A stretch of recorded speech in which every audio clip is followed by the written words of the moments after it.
자, 여러분 안녕하십니까? 오늘은 성경의 개강과 도대체 성경이 무슨 역할을 하는지 여러분과 같이 한번 나눠보도록 하겠습니다. 자, 성경의 개강, 전체적인 신구약 성경 전체의 흐름과 그리고 그 역할에 대해서 한번 살펴보도록 하겠습니다. 하나님께서 사람을 만드셨습니다. 이 사람은 굉장히 신비하게 만들었습니다. 그래서 이것을 갖다가 뭐라 부르냐? 신비의 극치라고 부릅니다. 왜 사람이 신비의 극치냐? 하나님이 만드신 세상은 두 가지가 있습니다. 하나는 눈에 보이는 세상, 영계라 그러지요.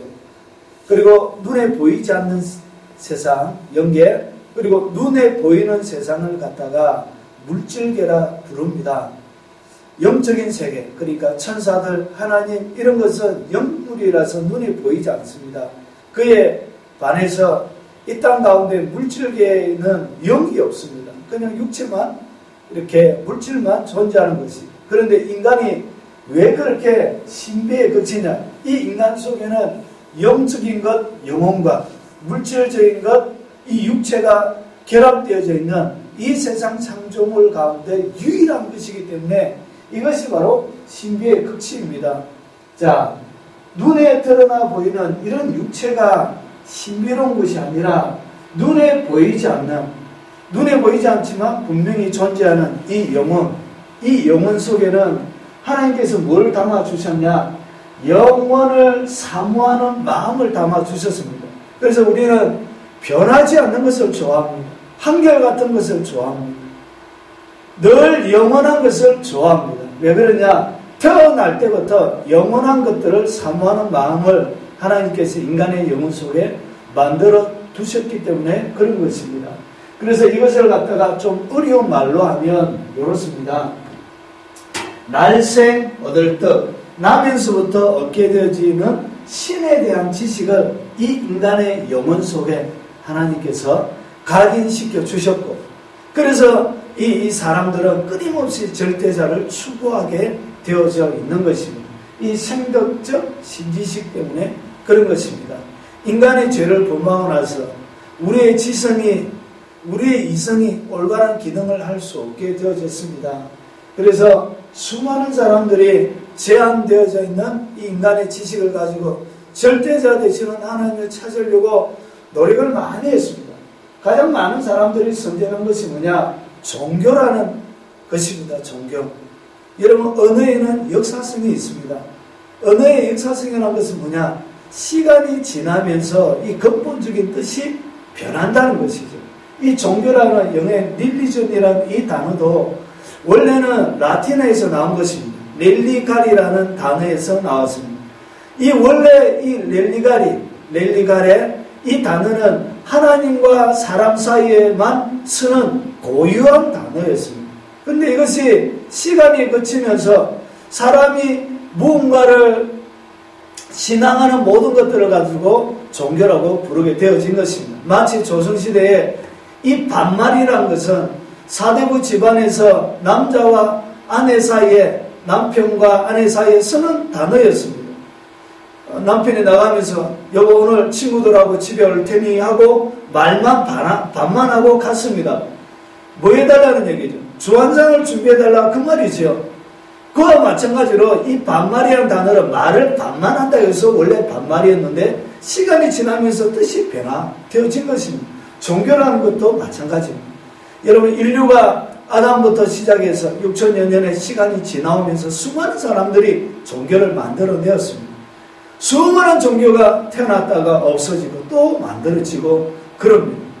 그런데 이 종교를 통하여 절대자 되시는 하나님을 발견할 수는 없었습니다. 이전에 발견하지 못했다면 짧은 100년 살아가는 우리의 삶이 그 절대자 되시는 하나님을 발견할 수 있는 일은 없다는 것이죠. 이것이 역사가 증명하는 것입니다. 그래서 종교를 통하여서도 되어지지 않습니다. 그래서 뭐가 있냐? 실패만 있는 것입니다. 자, 그리고 이 과학을 통하여도 되어지지 않습니다. 여러분, 인류가 발전해 오면서 무수한 과학들이 계속적으로 발전해 와서 지구 바깥에 달까지, 다른 행성까지 갈 수 있게 되어졌지만 밖에 간다고 해서 눈에 보이지 않는 절대자 하나님을 과거로도 발견할 수 있는 것은 아니더라는 것이죠. 지금까지 발견하지 못했다. 오고 오는 세대 가운데도 발견할 수 있는 것은 거의 불가능하다 말씀드릴 수 있는 것입니다. 그리고 영매를 통하여 되는 것은 아닙니다. 영적인 매개를 하는 것입니다. 영적인 접촉을 하는 것입니다. 여러분, 지구상 가운데 가장 종교적인 사람들이 많이 살고 있는 것이 인도입니다. 인도에 가면 힌두교의 사두들이 있습니다. 이 사람들의 최고봉, 영적인 최고봉의 단계를 갖다가 쿤달리티라고 부릅니다. 쿤달리티의 책을 제가 읽어봤는데, 쿤달리티 정도 되어지면 유체 이탈이 자유롭게 된대요. 그러니까 내 육체가 땅에 있고 언제든지 자기가 원할 때마다 영혼이 빠져나와서 돌아다닐 수 있는 유체 이탈이 자유롭게 되어집니다. 그래서 실제로 우주 밖으로 나가기도 하고 다른 나라의 시간에 상관없이 이동하기도 하고 이렇게 하지만 그렇게 유체 이탈을 하고 쿤달리티가 되어진다고 해서 그 절대자 대신 하나님을 발견할 수 있는 것은 아니더란 것이죠. 그래서 영매를 통하여 되는 것도 아닙니다. 자, 그리고 학문을 통하여 되어지는 것도 아닙니다. 그래서 인간으로 하는 인간의 모든 방법은 지금까지 뭐였냐? 다 실패했다는 거죠. 그래서 인간으로부터 출발하는 모든 것은 죄를 지었기 때문에 가려져 있는 불완전한 이성으로 하나님을 발견할 수는 없다는 것입니다. 그래서 하나님께서 모든 것은 인간으로 출발하지만 하나님께서 뭘 주셨냐? 계시라는 것을 주신 것입니다. 계시. 이 계시가 뭐냐? 하나님께서 당신을 사람들에게 보여주는 것을 갖다가 계시라고 부릅니다. 자, 그러면 이 계시에는 두 가지가 있습니다. 하나는 일반 계시가 있습니다. 자연이죠. 이렇게 눈에 보이는 이 자연. 로마서에 보면 로마서 1장 20절에 보면 이 세상 창조 때로부터 하나님의 보이지 않는 속성 곧 그분의 영원하신 능력과 신성은 사람이 그 지으신 만물을 보고서 깨닫게 되어 있습니다. 그러므로 사람들은 빗게 될 수 없습니다. 그래서 이 자연 속에는 뭐가 있냐? 하나님의 능력과 신성이 있습니다. 그래서 여러분이 마음이 울적하고 힘이 들 때 산이나 들이나 바다에 가면 부분적으로 회복이 되어지지요. 왜 그러냐? 자연 속에는 그분의 능력과 신성이 있기 때문에 그렇습니다. 그런데 이 자연을 통해서 하나님을 알 수 있는 것은 아니더라는 것이죠. 그래서 하나님께서 다른 특별한 계시 하나를 우리에게 주셨습니다. 그것이 뭐냐? 그것이 바로 특별 계시 성경입니다. 성경. 자, 그러면 여러분 궁금하신 것이 뭐가 궁금하시냐? 성경을 도대체 누가 지었냐는 것이죠. 그래서 이 성경은 디모데후서 3장 16절에 보면 이렇게 되어져 있습니다. 모든 성경은 하나님의 감동으로 기록되어 있습니다. 그러니까 모든 성경이라는 것은 하나님이 감동을 받은 사람들이 기록을 했다는 것이죠. 도대체 감동이 뭐냐? 그냥 감동은 이런 것입니다. 미켈란젤로의 작품 중에 가장 탁월한 것이 뭐냐? 피에타입니다. 피에타가 뭐냐? 죽은 예수를 마리아가 안고 있는 그 상이 피에타입니다. 제가 그걸 사진으로 봤는데 얼마나 정교하고 선이, 옷이 살아있는 것 같아요. 어떻게 사람이 이렇게 조각을 해낼 수 있느냐? 의무를 가질 수밖에 없는, 이것은 사람이 했다고 믿어지지 않을 정도로 살아있는 것 같습니다. 그래서 사람들이 물었습니다. 당신은 어떻게 이렇게 훌륭한 조각품을 만듭니까? 그때 미켈란젤로가 했던 얘기가 아닙니다. 저는 하얀 대리석을 보면 거기에 내가 깎아야 될 상이 보입니다. 그래서 나는 불필요한 부분을 잘라내었을 뿐입니다. 그렇게 얘기한 것입니다. 이것이 뭐냐? 이게 바로 영감이라는 것이죠. 여러분, 렘브란트라는 화가가 있었습니다. 미켈란젤로에게 물었던 것처럼 똑같이 물었습니다. 당신은 이렇게 위대한 그림들을 어떻게 그립니까? 자기는 하얀 도화지를 받으면 거기에 그려야 될 그림이 보입니다. 이런 것이 뭐냐? 영감이라는 것이죠. 저희 교회 서울대 작곡가 졸업한 친구가 있습니다. 그가 입시 시험을 칠 때의 이야기를 들었습니다. 오순지를 받았는데 밑에 악보가 그려져 있대요. 그래서 자기는 거기서 그리고 나왔대요. 이런 것이 뭐냐? 이런 것이 영감이라는 것입니다. 그래서 무엇을 기록해야 될지 저절로 알게 되어지는 것입니다. 그래서 하나님의 감동으로 모든 성경은 기록이 되어져 있는 것입니다. 자, 그래서 성경의 제1저자는 누구냐? 감동을 주신 하나님이 제1저자입니다. 그리고 제2저자는 누구냐? 성령의 감동을 받은 40여 명의 사람들이 제1저자입니다. 그러면 성경이 어떻게 기록되어 있냐? 기록 방식이 두 가지가 있습니다. 여기 보면 유기적 축자 영감설이 있고요. 또 하나는 요거와 반대적인 이야기가 뭐냐? 기계적 축자 영감설. 기계적 축자 영감설이라는 것은 뭐냐면 기계처럼 받아집니다. 하나님께서 가라사대 빛이 있으라 하시니 빛이 있었다. 이렇게 하나님이 부르는 대로 받아지는 것을 갖다가 기계적 한 자 한 자씩 축자 영감설이라고 부릅니다. 근데 우리는 그렇게 믿지 않습니다. 왜 그러냐? 성경의 66권 가운데 보면 어떤 책은 굉장히 논리적인 책이 있고 어떤 책은 굉장히 천박한 뽕나무 치던 농민이 지었던 책도 있고 그리고 어떤 책은 잘 가다가 앞뒤가 맞지 않는 문장이 매끄럽지 못하는 그리고 고급 언어를 쓰는 사람도 있고 아주 천박한 언어를 쓰는 그런 사람들이 있어요. 기계적으로 한자 적었다면 똑같은 문체, 똑같은 어법 이런 것이 나와 있는데 이렇게 다르더라고요. 그래서 우리가 믿는 것은 뭐냐? 유기저라는 것은 관계를 가지고 있다는 것이에요. 무슨 관계를 가지고 있냐? 성령의 제2저자, 성경의 감동을 받은 제2저자들의 지식, 경험, 문화, 재능, 능력을 총동원하여 그들이 가지고 있는 모든 것을 동원하여 유기적인 관계 속에서 한자 한자 영감으로 성경이 기록이 되어져 있는 것입니다. 이렇게 성경이 기록되었습니다. 그러면 성경은 얼마 정도 기록이 되어졌냐? 1500년에서 약 1600년 되어집니다. 그리고 성경은 크게 두 가지로 구성이 되어져 있습니다. 하나는 구약 39권이고요. 하나는 신약 27권입니다. 그래서 우리 천국 전화번호를 66국에 3927, 3 곱하기 9는 27이죠. 그와 마찬가지로 이렇게 66에 3927 이렇게 합니다. 그러면 구약과 신약을 나누는 기준은 뭐냐? 예수님께서 이 땅 가운데 오심을 기점으로 하여 예수님이 오시기 전의 약속, 구약은 Old Testament라 그럽니다. 오래된 계약. 신약은 예수님이 오시고 난 다음에 예수님을 통해 만들어진 New Testament라 해서 새로운 계약 이렇게 부르는 것입니다. 자, 그러면 이 구약 성경은 어떻게 만들어져 있느냐? 구약 성경은 이렇게 만들어져 있습니다. 자, 구약 성경은 전체적으로 이렇게 설명을 드리면 이렇게 되어져 있습니다. 자, 구약의 역사를 제가 짧게 66권을 다 한번 말씀드려 보겠습니다. 자, 창세기 이야기는 이렇게 되어져 있습니다. 창세기는 하나님께서 천지를 창조하신 이야기가 나옵니다. 그리고 에덴 동산을 창조하시고 결혼 제도를 만드시고 선악과 제도를 만드시고 나서 그리고 선악과를 따먹지 말라고 했는데 아담과 하와가 따먹습니다. 그러고 나서 에덴 동산에 쫓겨나서 가인이 자기 동생 아벨을 죽이는 이야기, 족보 이야기가 나오고 그리고 아담의 자손들이 땅에 평만해집니다. 그런데 하나님께서 인간 지으심을 창세기 6장에 보면 한탄하세요. 그렇게 해서 하나님이 노아에게 방주를 만들라 하시고 그리고 이 방주가 완성이 되어지고 나서 홍수로 이 인류를 심판하셨습니다. 그리고 노아의 아들 셈과 야벳을 통하여 온 땅에 퍼져나가다가 시나이 평지에서 바벨이라는 바벨탑을 샀습니다. 그 탑을 산 이유가 뭐냐?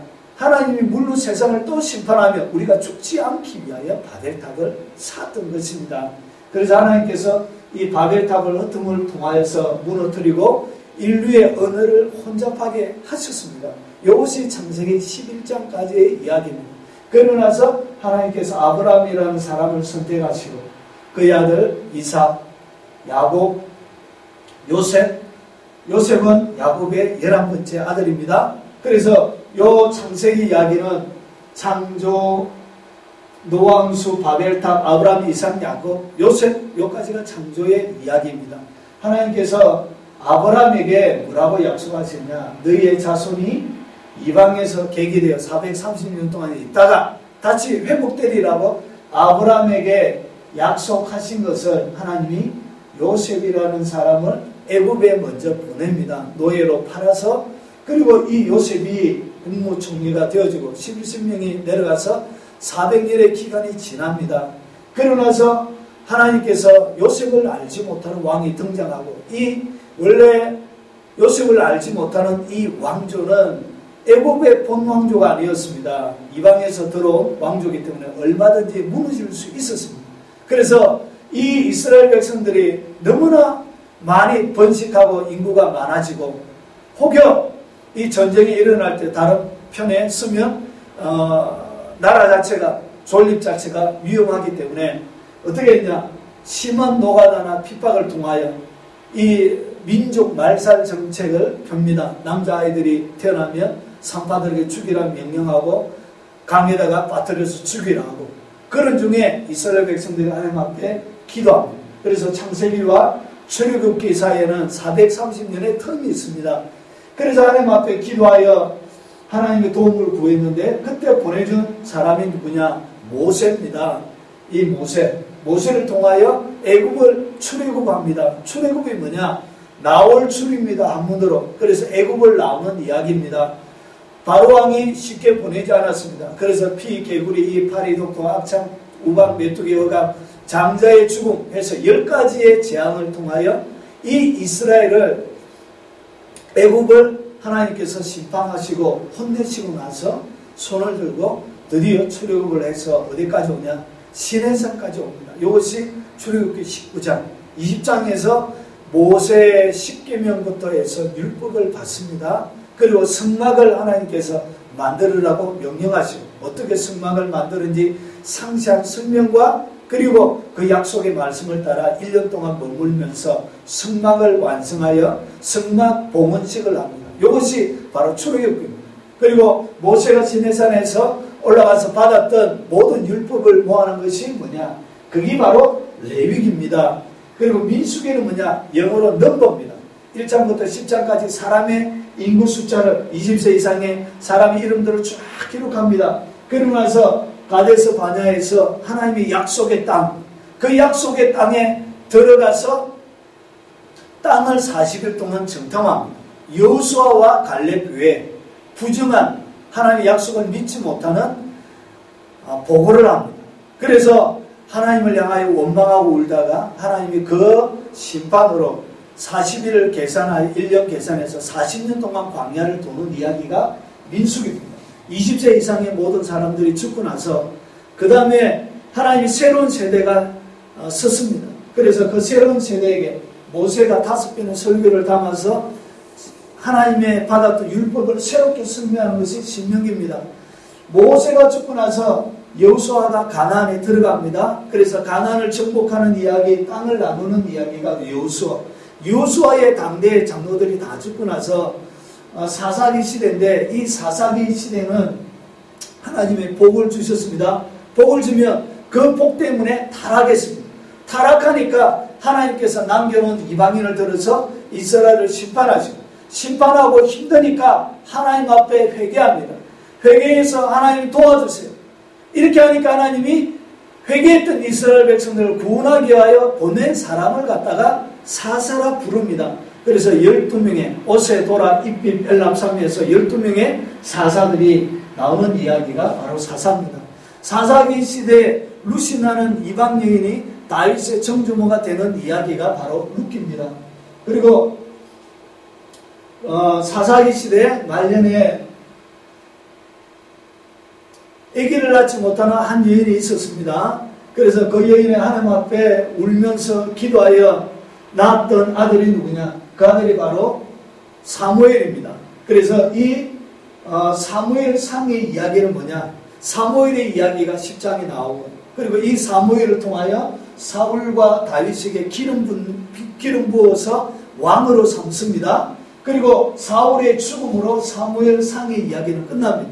사무엘하는 뭐냐? 전체가 다윗의 이야기입니다. 자, 그리고 이때 다윗과 솔로몬의 시대에 요 시가스가 이렇게 기록이 되어 있습니다. 욥기, 시편, 잠언, 전도, 아가스입니다. 자, 그리고 이 다윗의 아들 솔로몬이 왕이 되어지고 나서 나라가 두 개로, 솔로몬이 죽을 때 두 개로 나눠집니다. 931년에 두 개로 나눠지는데 북쪽에 있다고 해서 북이스라엘에 부르고요.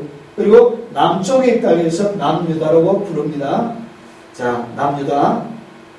자, 그리고 나서 요 북이스라엘과 남유다 사이에 요때 하나님께서 누구를 보냈냐? 선지자들을 보냈습니다.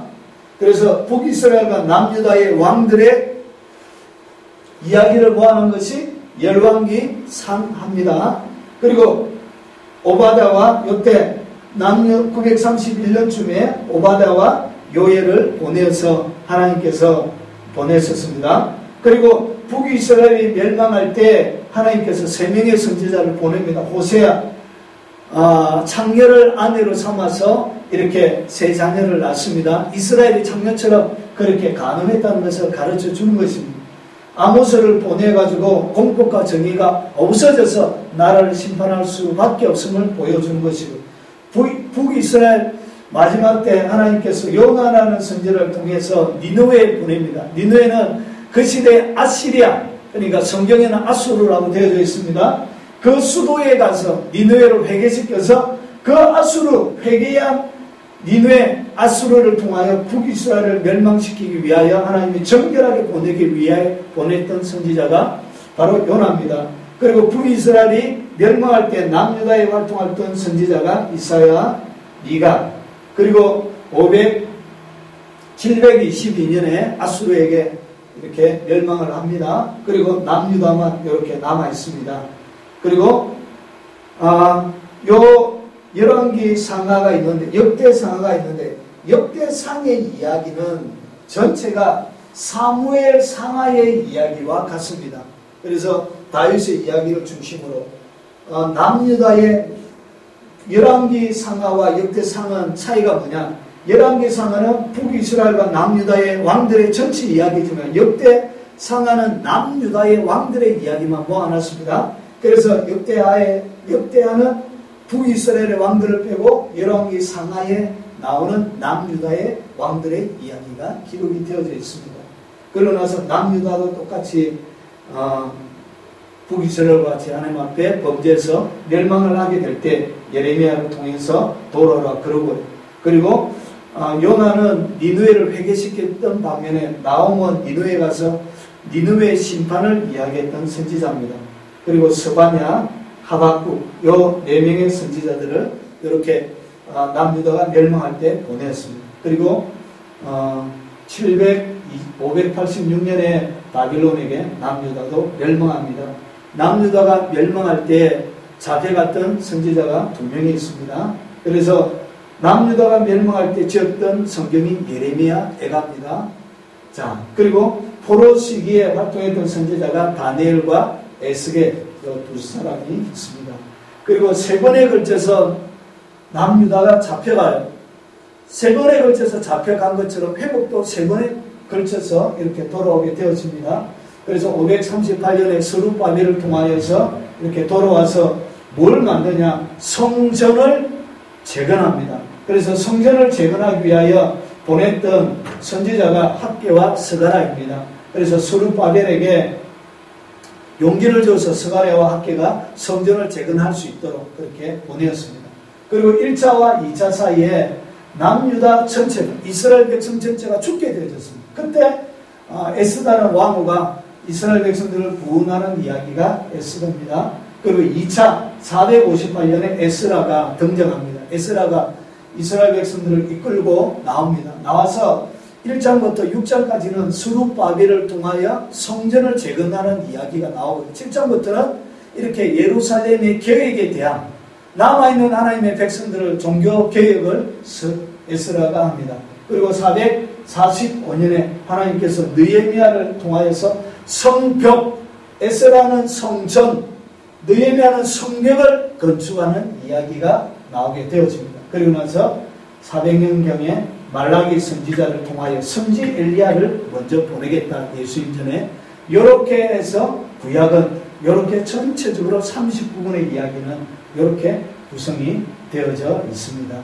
자, 그래서 정리하면 모세가 하나님의 감동을 지었다 해서 모세오경, 그리고 여호수아부터 에스더는 역사적인 이야기고, 그리고 시가서, 시와 노래라는 이야기입니다. 시가서. 그리고 대선지서와 소선지서는 내용이 많아서 대선지서, 내용이 작아서 소선지서라고 불렀습니다. 그리고 신약과 구약 사이에는 400년 동안 텀이 있습니다. 이것을 갖다가 신구약 중간사라, 중간기라 부릅니다. 그래서 예수님이 이 땅 가운데 오시기 전에 하나님께서 말라기 선지자를 통하여 선지 엘리야를 보내겠다 말씀하셨습니다. 그래서 그 사람이 왔는데 그 사람이 누구냐? 그 사람이 바로 세례요한이었습니다. 세례요한이 와서 누구를 소개하냐? 예수님을 소개합니다. 그래서 예수님의 탄생, 예수님의 사역, 십자가의 죽으심, 부활, 성천, 이 예수님의 이야기를 갖다가 뭐라 그러냐? 복음이라고 합니다. 예수님의 이야기. 그래서 마태가 예수님의 이야기를 지었다 해서 마태복음, 마가가 예수님의 이야기를 지었다 해서 마가복음, 누가가 예수님의 이야기를 지었다 해서 누가복음, 요한이 지었다 해서 요한복음이라 부릅니다. 그런데 이 마태복음은 왕으로 오신 예수님을 설명하고 있는 것입니다. 마가복음은 소처럼 이 땅 가운데 성기로 오신 예수님을 소개하는 것입니다. 누가복음은 이 땅 가운데 인간으로, 인간의 육체를 가지고 오셨던 예수님의 인성에 대해서 소개하는 것입니다. 요한은 예수 그리스도의 신성에 대해서 소개합니다. 자, 그러면 예수님이 선택한 사람들, 12사람들을 갖다가 뭐라 불렀냐? 사도라고 불렀습니다. 그래서 사도들이 다니면서 행한 이야기가 사도행전입니다. 1장부터 10장까지는 베드로를 중심으로 나오고 13장부터는 바울이라는 사람을 중심으로 사도행전의 이야기가 진행이 됩니다. 사도행전에 사도들이 다니면서 뭘 했냐? 교회를 세웠습니다. 교회를 세워보니까 교회마다 문제가 있는 거예요. 그래서 이 문제를 해결하기 위하여 보낸 것을 갖다 뭐라고 하느냐? 서신서라 부릅니다. 그래서 로마에 보냈다 해서 로마서, 고린도 지방에 보냈다 해서 고린도 전후서, 갈라디아 지방에 보냈다 해서 갈라디아서, 이렇게 지방에 보낸 편지들이 있고, 그리고 베드로 전후서나 그리고 요한 1, 2, 3서나 유다서나 야고보서나 이 사람들이 자기 이름으로 특정한 대상들에 보낸 성경들이 있습니다. 이것은 다 편지입니다. 그래서 뭐라 부르냐? 서신서라 부르는 것입니다. 그리고 마지막 예수님이 이 땅 가운데 다시 재림하신다는 요한계시를 통하여 신구약 성경의 모든 문이 닫혀지게 되어지는 것입니다. 신구약 성경 전체 이야기를 제가 간추려서 말씀을 드렸습니다. 자, 그러면 왜 이렇게 성경 말씀이 그렇게 필요한가? 자, 구원의 길을 가르쳐주는 유일한 책입니다. 인간이, 죄지은 인간이 어떻게 구원받는지는 이 세상에 알려주는 책이 없습니다. 그래서 유일한 길이 뭐냐? 이게 바로 성경이라는 것입니다. 그리고 하나님과 그분의 뜻을 유일하게, 명확하게 알 수 있는 것입니다. 성경 가운데 다 기록해 주셨습니다. 그래서 이 성경이 필요한 것입니다. 그리고 이 성경이 하나님의 사람으로 사람들을 온전하게 만듭니다. 왜 온전함이 필요하냐? 여러분, 사람은 이렇습니다. 내가 이것을 하라.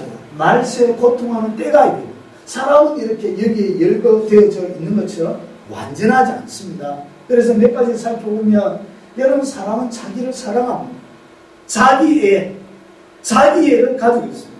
자기애 때문에 일들이 안 되어지고 불행하게 사는 것입니다. 그래서 자기에게 누군가가 나쁜 소리 하면 사람은 분노를 품어서 그렇게 괴로워하고 힘들어하는 것입니다.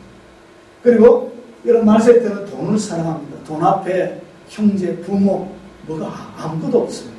그리고 말세 때 교만합니다. 배우려고 안 돼요. 여러분, 세상에 가장 교만한 부류들은 유치원생들. 저도 딸이 한 명 있었는데 6살쯤 되니까 저희에게 배우려고 안 그러더라고요. 자기가 더 잘합니다. 이게 바로 교만이지. 여러분, 그리고 사람들은 부모를 거역합니다. 이게 말세 완전하지 못하는 우리의 본성 속에 있는 것입니다. 그리고 사람들은 감사하지 않습니다. 저희 어머니는 투숙 환자였습니다. 그래서 다리를 쓰지 못했습니다. 늘 이렇게 손으로 기어서, 그래서 손바닥과 엉덩이 보면 곰 발바닥처럼 그렇게 굳은 살이 이렇게 늘 박혀져 있었습니다. 여러분, 걸어 다니시죠? 마음대로 여러분 다니시죠? 그것만 해도 여러분 감사하세요. 제가 대학병원에 헌혈을 하러 갔는데, 여러분, 조그마한 아이들이 머리에도 인결 꽂고 있고, 배에도 꽂고 있고, 손에도 꽂고 있고, 여러분 다리에도 꽂고 있고, 여러분 건강하게 살아가는 것, 그거 하나만이라도 여러분 감사하셔야 된다는 거죠. 그래서 감사를 잃어버렸습니다. 여러분 사납습니다. 여러분 초등학교 4학년에 담배 피는 걸 보고 이놈아 벌써부터 담배 피우면 되냐? 여러분 애들이 대들어 아저씨가 사줬냐? 왜 그러냐? 이렇게 사납습니다. 저희 어릴 때는 어른들이 얘기하면 꼼짝 못했는데 이렇게 사납습니다. 여러분 둘 다 남자인데 땀을 흘리면 뭐하죠? 여러분 사랑은 쾌락 사랑하기를 하나님 사랑보다 더 하는 것입니다. 여러분 저는 딸이 하나 있는데 여러분 동성연애가 뭐죠? 결혼하려고 왔는데 사위를 데려왔는데 딸을 데려. 여러분 아들이 있으면 며느리라고 데려왔는데 아들을 데려. 이런 게 동성연애입니다. 여러분 끔찍하지 않습니까? 여러분 이렇게 사는 것입니다. 여러분 세상은 이렇게 변해져 가는 것입니다. 여러분 경건하게 살고자 하는 자는 많은 핍박이 있습니다. 여러분 우리는 천국 시민입니다. 우리 이 땅에 발을 붙이고 살지만 이 땅의 사람이 아닙니다. 그래서 천상명 시인의 귀천에 보면 이 땅의 삶을 갖다가 소풍 나왔다 이렇게 이야기하는 것입니다. 그래서 이 땅의 삶은 뭐냐? 소풍 나온 것입니다. 천국 시민으로서 소풍의 시간을 보내고 있는 것입니다. 그래서 이 천국 시민으로서 이 땅 가운데 어떻게 살아가야 하는지를 하나님의 말씀이 우리에게 뭐하냐? 교훈해 주시는 것입니다. 어디로 가라? 이렇게 가라. 그래서 하나님의 말씀이 없이 살아가는 사람은 굉장히 위험한 사람입니다. 자, 그리고 나서 길을 가다 보면 너무나 힘이 들고 어려울 때가 있습니다. 그때 우리는 뭐하냐? 다른 길을 갑니다. 그릇된 길을 갑니다. 잘못된 길을 선택한다는 것이죠. 그때 뭐하냐? 하나님은 책망하십니다. 이놈! 그러면 안 되지. 그렇게 하나님은 책망합니다. 책망하고 나서 끝나는 것이 아닙니다. 세상은 책망하고 눌려서 죽여버려요. 그렇게 하지 않습니다. 어떻게 하냐? 오른쪽, 왼쪽, 뒤돌아, 점프해서 가, 빨리 달려, 천천히 가 라고 얘기하면서 하나님께서 우리를 바르게 해줬습니다. 그리고 이 성경 말씀이 우리를 어떻게 하냐? 의로 교육해 주는 것입니다. 의가 뭐냐? 하나님 앞에 서는 자격을 갖다가 의라 부릅니다. 이 의를 가진 사람을 의인이라 부릅니다. 그래서 날마다 하나님 앞에 서서 살아갈 수 있도록 의를 품고 살아갈 수 있도록 뭐하냐? 하나님의 말씀은 교훈해 주시는 것입니다.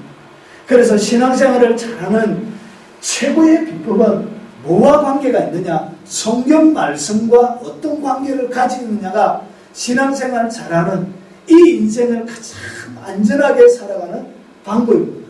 그래서 요한계시록은 이렇게 우리에게 예언하고 있습니다. 예언의 말씀을 읽는 사람, 듣는 사람, 그 안에 기록되어 있는 것을 지키는 사람이 복이 있습니다. 그래서 세상을 가장 안전하게 살아가는 사람은 어떤 사람이냐? 성경 말씀을 많이 읽는 것입니다. 여러분 많이 읽으면 믿음이 금방 큽니다. 여러분 많이 읽으십시오. 늘 읽으십시오. 그리고 뭐 하셔야 되냐? 믿음은 어떻게 드러나냐? 믿음은 들으면서 나고, 들으면 그리스도의 말씀으로 나느니라. 어떻게 믿음이 커가느냐? 들어야 되는 것입니다. 많이 들어야. 주일만 들어서 안 됩니다. 평일에도 듣고, 새벽도 듣고, 저녁에도 듣고, 수요일도 듣고, 금요일도 듣고, 많이 들어야 합니다. 그래야 신앙이 금방금방 커가는 것입니다. 그리고 여러분 지켜야 합니다. 여러분 위치만이라는 목사님의 책에 보면 10시간 기도하는 것보다 한 번 순종하는 것이 능력 있다. 그렇게 이야기합니다. 여러분 지키면 지킬 때마다 뭐가 일어나냐? 기적이 일어납니다. 기적. 여러분 그리고 뭐 해야 되냐? 공부하셔야 돼요. 에베소서에 보면 하나님의 말씀을 분별하라 이렇게 되어 있어요. 분별하라는 원 의미는 뭐냐? 공부하라 그렇게 되어 있어요. 그래서 신앙생활 잘하는 최고의 비법은 성경과 어떤 관계를 맺고 있느냐에 있습니다. 그래서 많이 읽으십시오. 많이 읽어요. 그리고 많이 들어요. 여러분 지키십시오. 최선을 다해서 순종하고 지키십시오. 기적을 체험하게 되실 것입니다. 그리고 여러분 계속 공부하셔야 합니다. 여러분 우리는 평생 동안 하나님의 모든 지식이 태평령이라면 우리는 거기에 떠있는 해초 이파리 정도만 하나님을 배우고 가는 것입니다. 끊임없이 배워야 합니다. 그래서 여러분 이 땅 가운데 성경을 많이 사랑하시고 읽고 듣고 지키고 공부하여 이 땅에 하나님의 1600년 동안 걸려서 주시길 원하셨던 그 성경의 원래의 그렇게 선물로 주셨던 그 선물을 귀하게 여기고 평생 동안 하나님의 말씀에 교훈받고 책망도 받고 바르게 함을 받고 늘 하나님 앞에 서서 살아갈 수 있도록 의로 교육받는 여러분이 되시기를 주님의 이름으로 축복합니다.